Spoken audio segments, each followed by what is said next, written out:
I'm Lisa, a 42-year-old economist. My life is a series of routines and solitude, quite the opposite of my best friend Julia's vibrant social whirl. She's always been the outgoing one, unlike me, who's always shied away from the limelight. Julia's married to a businessman, Robert, and they're quite the social butterflies, hosting parties and gatherings, a scene I usually avoid. One evening, while I was settling in with a book, my phone rang, breaking the silence of my apartment. It was Julia, her voice full of excitement. "Lisa, you have to come to our party next weekend," she blurted out as soon as I answered. I hesitated, feeling the familiar twinge of social anxiety. "Oh, Julia, you know I'm not one for parties," I replied, hoping she'd let it go. But Julia wasn't one to give up easily.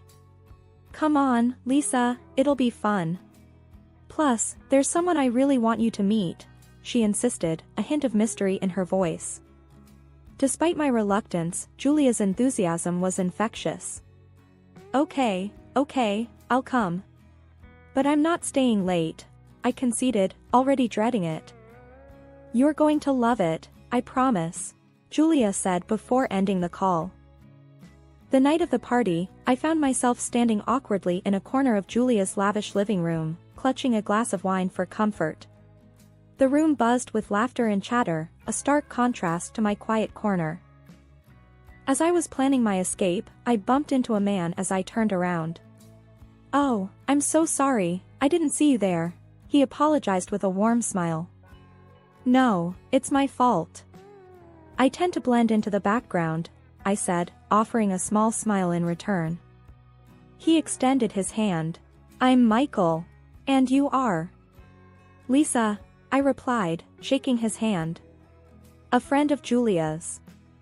"Small world, I'm here thanks to Robert," Michael said, his easy manner making me feel slightly more at ease. We started talking, and surprisingly, I found myself enjoying the conversation. Michael was a preacher with a TV presence, a fact that intrigued me. He spoke of his son, Chris, who lived with him, and I shared a bit about my work and love for quiet evenings. The days following Julia's party were filled with a new, unfamiliar excitement. Michael and I had exchanged numbers that evening, and to my surprise, he called the next day. His voice over the phone was just as warm and inviting as it had been in person. "Hi Lisa, it's Michael. I really enjoyed our talk at the party.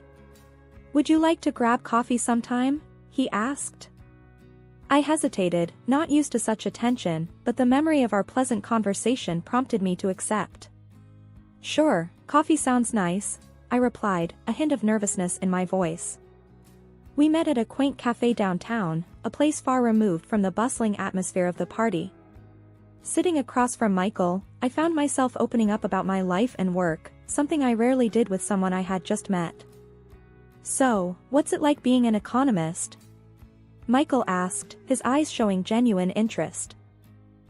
"It's mostly numbers and analysis. Not as exciting as preaching to a crowd, I'm sure," I responded, feeling a bit self-conscious. He chuckled softly. "Well, each to their own. I find solace in sharing words of faith, but we all have our paths." As we talked, I learned more about his life as a preacher and his son, Chris. "He's at university now. It's just me at home. It gets quiet, you know," he shared. I nodded, understanding the feeling all too well. "I can imagine. I've always valued my quiet space, but it can get lonely." Our conversation flowed effortlessly, and before we knew it, a couple of hours had passed. As we parted ways, Michael said, "I'd really like to see you again, Lisa. You're easy to talk to." Flattered and a bit taken aback, I agreed to meet again. Over the next few weeks, our casual meetups became a regular occurrence. We shared stories, laughed, and slowly, a connection formed, one I hadn't experienced before. It was during one of these meetings that Michael broached the subject of his son, Chris. "I worry that he might not take well to me seeing someone. He's quite protective since his mother passed," he admitted. I felt a twinge of anxiety at the thought. "I understand. It must be hard for him," I said, wondering how I would fit into their lives. To my relief, when I eventually met Chris, our introduction went smoother than I had anticipated. He was polite and friendly, and to my delight, we found common ground in our love of books. The relationship with Michael blossomed into something beautiful and unexpected. It was a whirlwind of emotions, and before I knew it, Michael proposed. It was a simple yet heartfelt moment, one that marked a new beginning for both of us. Marriage was never something I had actively sought, considering my reserved nature and preference for solitude. Yet, with Michael, it felt right. His kindness, warmth, and the connection we shared made me believe in the possibility of a shared life. The months following Michael's proposal were like a dream. I, Lisa, who had always cherished my solitude, found myself eagerly diving into this new chapter of life. Our wedding was a modest but beautiful affair, attended by close friends and family, including Julia, who seemed genuinely happy for me. One evening, a few weeks after the wedding, as Michael and I sat on our porch, I shared my thoughts. I never imagined I would be here, in this moment, married and so content, I said, looking out at the starlit sky. Michael took my hand, his voice soft with affection. Life is full of surprises, Lisa. I'm just glad that this surprise brought you into my life. As a preacher's wife, I found myself attending various church events and social gatherings, a stark contrast to my previous lifestyle. At first, it was overwhelming, but Michael was always by my side, his presence a comforting constant. One Sunday after his sermon, as people mingled around the church hall, I overheard snippets of conversation praising Michael's eloquence. "Your husband has a way with words. You must be so proud," one of the churchgoers commented as she passed by me. I smiled, feeling a sense of pride. "Yes, I am. Thank you." Life with Michael was filled with small, joyful moments. We often hosted dinners where Michael's charm and charisma shone. Julia and Robert were frequent guests, and Julia would often pull me aside, gushing about how happy she was for me. "You've really come out of your shell, Lisa. Michael's been so good for you," Julia remarked one evening as we set the table for a dinner party. I laughed softly. "I guess love does change people. I'm just glad it changed me for the better." However, with Chris heading off to university, the house felt emptier, and I sensed a subtle change in Michael. He seemed more distant, lost in thought, and our conversations, once filled with laughter and shared stories, now often lapsed into silence. One night, as we sat quietly in the living room, I tried to breach the growing gap. "Is everything okay, Michael? You seem different," I asked, concerned. He looked at me, his eyes reflecting a complexity of emotions. "It's just the house feeling empty without Chris, and the church demands. Don't worry, Lisa, we'll adjust." I wanted to believe him, to believe that this was just a phase and that we would soon return to our blissful, loving days. But a small voice in the back of my mind whispered doubts, fears that this change might be the beginning of something I wasn't prepared for. The subtle changes in Michael that I had initially dismissed as mere adjustments to our new life together began to evolve into something more concerning. After Chris left for university, the house, once filled with his youthful energy, grew quiet, almost somber. Michael's demeanor changed, the warmth and affection he used to show me seemed to diminish, replaced by an irritable and distant attitude. One evening, as I was preparing dinner, Michael walked into the kitchen. I noticed his furrowed brow and tense expression. "Is everything all right, Michael?" I asked tentatively. He glanced at the stove and then back at me, his voice sharp. "Why isn't dinner ready yet? I'm tired of waiting every evening." Taken aback by his tone, I replied, "I'm sorry, the roast is taking longer than I expected." "It's always something, isn't it?" he retorted before walking away. I stood there, stirring the pot, feeling a mix of confusion and sadness. This wasn't the Michael I knew, the man who used to appreciate my cooking and the effort I put into our home. As days turned into weeks, these instances became more frequent. Michael's criticisms grew harsher, and his patience shorter. There were times when he would come home late, and if dinner wasn't hot, he would react angrily. One such night, when dinner had gone cold, Michael's reaction was more intense than usual. "This is unacceptable, Lisa. If I come home, I expect a hot meal," he scolded, his voice raised. "But Michael, you didn't tell me you'd be late." "I can warm it up," I suggested, trying to keep my voice calm. "No, I want a freshly cooked meal." "Is that too much to ask?" he snapped, his demeanor intimidating. I felt a lump form in my throat as I watched him discard the meal I had spent hours preparing. I nodded silently, holding back tears, and began to prepare another dish. As the nights grew longer and lonelier, with Michael often staying out late, I found myself missing the man I had married. The man who preached about love and kindness seemed to be a different person behind closed doors. As the days passed, my life with Michael descended further into a pattern of isolation and despair. The man I had married, who had once been my source of joy and companionship, now seemed like a distant, cold stranger. His once warm and affectionate nature was replaced by a harsh and critical demeanor, leaving me feeling alone and trapped in a loveless marriage. One evening, as Michael returned home late again, I nervously waited for him with dinner ready, hoping it would be to his liking.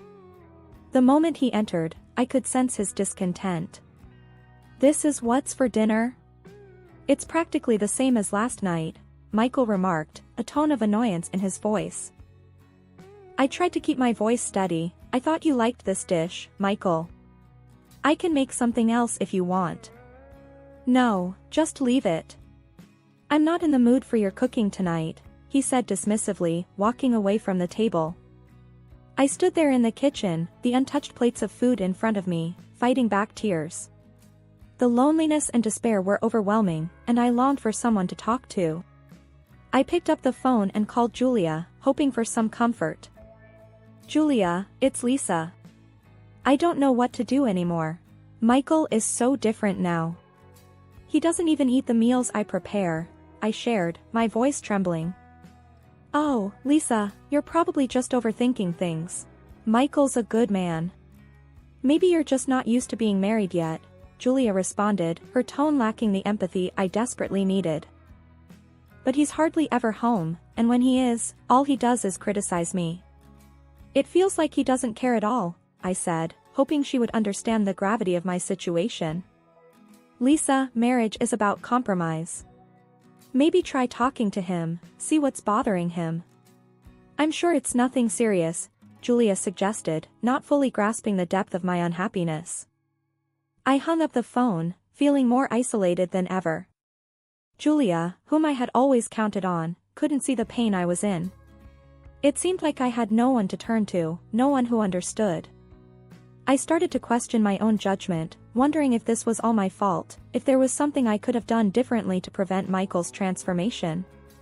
But deep down, I knew I had done everything I could. The problem wasn't with me, it was with the man who had vowed to love and cherish me but now treated me like a stranger in my own home. The transformation in my home was stark and disheartening. Michael, once a source of comfort and joy, had become a stranger, his demeanor increasingly marred by late-night drinking and unpredictable outbursts. It was a gradual shift, one that I had tried to deny at first, but the evidence was becoming too overwhelming to ignore. One fateful evening, the air in our home was charged with an uneasy tension. Michael had returned later than usual, the effects of his drinking evident in his staggered walk and slurred words. I had learned to tread lightly on these nights, but nothing could have prepared me for what was to come. As I placed dinner on the table, an attempt to inject some normalcy into the evening, Michael's frustration boiled over. "This again? Can't you make anything else?" he slurred, his voice dripping with disdain. Attempting to maintain a semblance of calm, I replied, "I thought this was your favorite, Michael. I can make something else if you prefer." In a sudden fit of rage, Michael flung his phone in my direction. I stumbled backward, the phone narrowly missing me, but in my retreat, I knocked over the dinner spread, sending plates and food crashing to the floor. He let out a scornful laugh. "Look at the mess you've made. Clean it up," he commanded before staggering off to the bedroom, leaving me alone in the wreckage. Tears welled in my eyes as I began to pick up the pieces. That's when I noticed Michael's phone, lying amidst the mess, unlocked and unguarded. A part of me knew that crossing that boundary could change everything, but the need for truth, for some understanding of Michael's change, compelled me forward. I picked up the phone and there it was, a string of messages between Michael and Julia.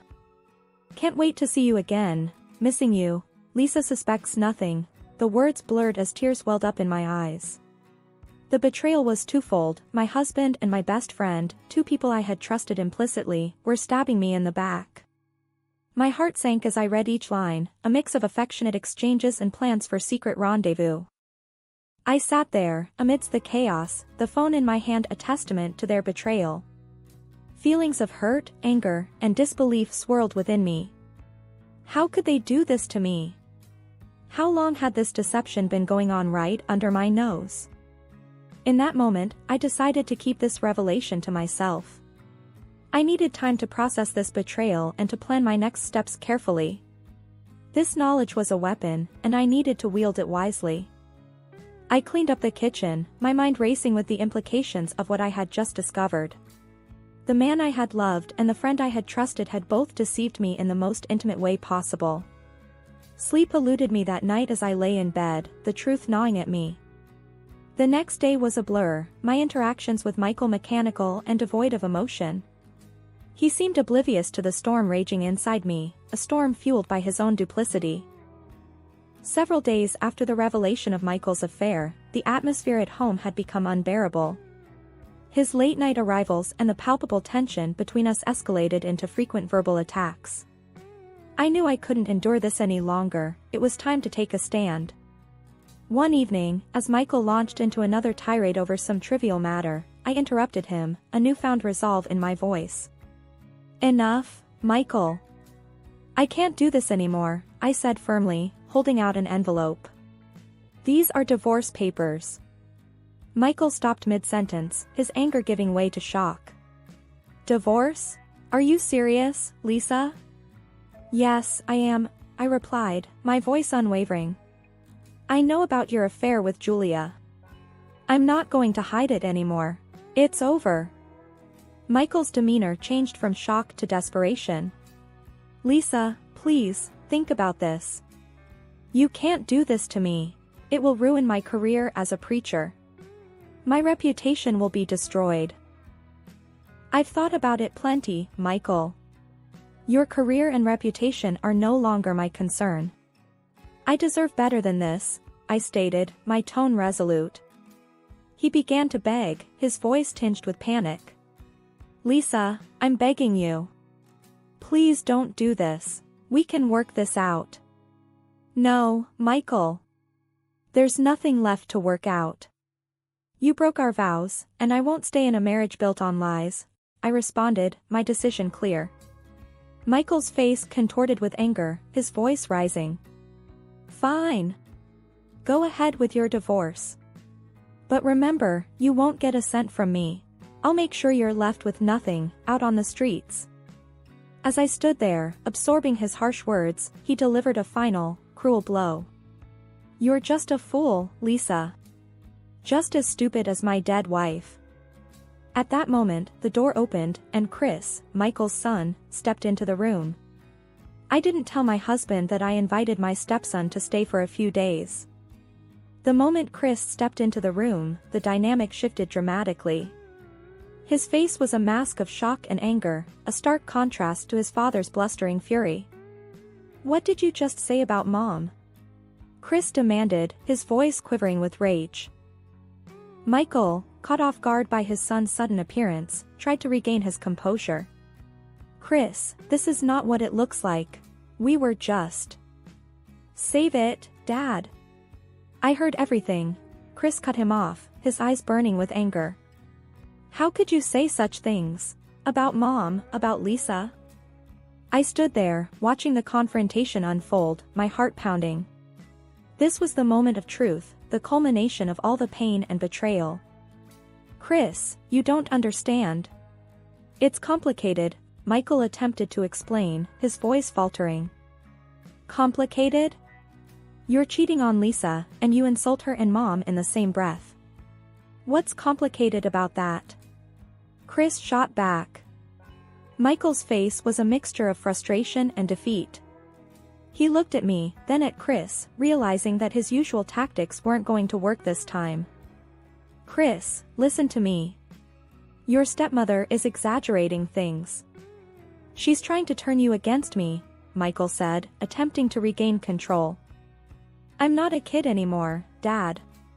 I can see what's happening, Chris replied firmly. You've hurt Lisa enough. She doesn't deserve this. Turning to me, Chris's expression softened. Lisa, I'm so sorry. I had no idea things were this bad. I nodded, grateful for his support. Thank you, Chris. I appreciate you standing up for me. Michael, now realizing the gravity of the situation, began to backtrack. Chris, please. Let's talk about this. We can sort things out. Chris shook his head. No, Dad. There's nothing left to sort out. You've made your choices, and now you have to live with the consequences. He then dropped a bombshell that neither Michael nor I saw coming. And as for the house and the money, they're actually mine. Mom left them to me. So, you can't kick Lisa out or leave her with nothing. Michael's face went pale, the realization of his son's words sinking in. He was at a loss for words, the tables turned completely. I looked at Michael, then at Chris, feeling a mix of relief and empowerment. The truth was out, and I no longer had to bear the burden alone. Michael, it's over. I'm leaving, and I'm taking the steps to start my life over, without you, I said, my voice steady and resolute. What happened next? Michael's career as a preacher was ruined. Julia tried to make peace with me, but her tears didn't touch me anymore. She is now in the process of divorcing her husband, who is determined to leave her penniless. The path ahead was uncertain and undoubtedly challenging, but I was ready to face it head-on. I had found my voice and my strength, and with Chris's support, I knew I could overcome the trials ahead.